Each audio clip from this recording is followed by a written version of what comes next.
ଆପଣଙ୍କ ପରିଚୟ ସାର୍, ଆପଣ ରକ୍ତତୀର୍ଥ ଇରମ୍ ମାଟିରେ ପାଦ ଦେଇଛନ୍ତି, କ'ଣ କହିବେ ଆଜ୍ଞା? ମୋ ନାଁ ଭାଗୀରଥୀ ବଳ, ପୂର୍ବତନ ସରପଞ୍ଚ ତଥା ସମାଜସେବୀ। ବାସୁଦେବପୁର ଏହି ଅଞ୍ଚଳରେ ଆମର ଘର। ଆଜି ସେପ୍ଟେମ୍ବର 28 ତାରିଖ ଯେ ଯେଉଁ 29 ଜଣ ଶହୀଦ ହୋଇଥିଲେ ଏହି ଇରମ୍ ମାଟିରେ ଭାରତର ସ୍ୱାଧୀନତା ପାଇଁ ଯେଉଁ ମିଟିଂ ହୋଇଥିଲା, ଏଇ ଜାଗାରେ ଏଇ ସ୍ଥଳରେ ମିଟିଂ ହୋଇଥିଲା। ସେଥିରେ ମିଟିଂରେ ବହୁତ ଜନତା ଏଠି ସାମିଲ ହୋଇଥିଲେ।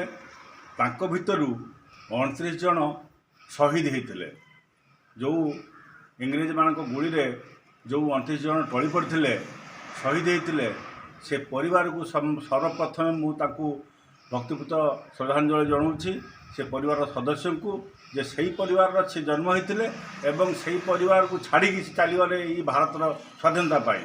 ତେଣୁ ଆଜି ହେଉଛି ସେହି ଦିନ ଯେଉଁ 1942 ମସିହାରେ ଯେଉଁ ସେପ୍ଟେମ୍ବର 28 ତାରିଖ ଦିନ ଏଠି ଯେଉଁ ଇରମ୍ର ମେଳନ ପଡ଼ିଆଠାରେ ଯେଉଁ ସଭା ହୋଇଥିଲା ଭାରତ ଛାଡ଼ ଆନ୍ଦୋଳନ, ଏକୁ ମଧ୍ୟ ଦ୍ୱିତୀୟ ଜାଲିଆନବାଗ ବୋଲି କୁହାଯାଏ।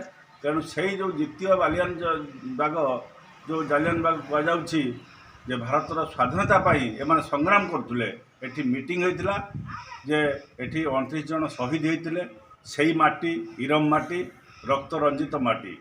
ତେଣୁ ସେ ମାଟିର ଏଇଠିକାର ବାସିନ୍ଦା ହିସାବରେ ଯେ ଆମେ ଆଜି ପୁଷ୍ପମାଲ୍ୟ ଅର୍ପଣ କଲୁ ତାଙ୍କର ସମାଧି ପୀଠରେ।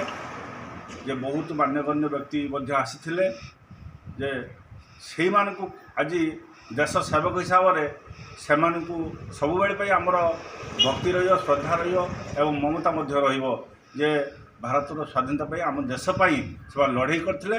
ସେମାନେ ଏଠି ବସି ସଭା କରୁଥିଲେ। ସେ ସଭାରେ ମଧ୍ୟ ଟଳି ପଡ଼ିଥିଲେ, ଇଂରେଜ ଗୁଳିରେ ଟଳି ପଡ଼ିଥିଲେ।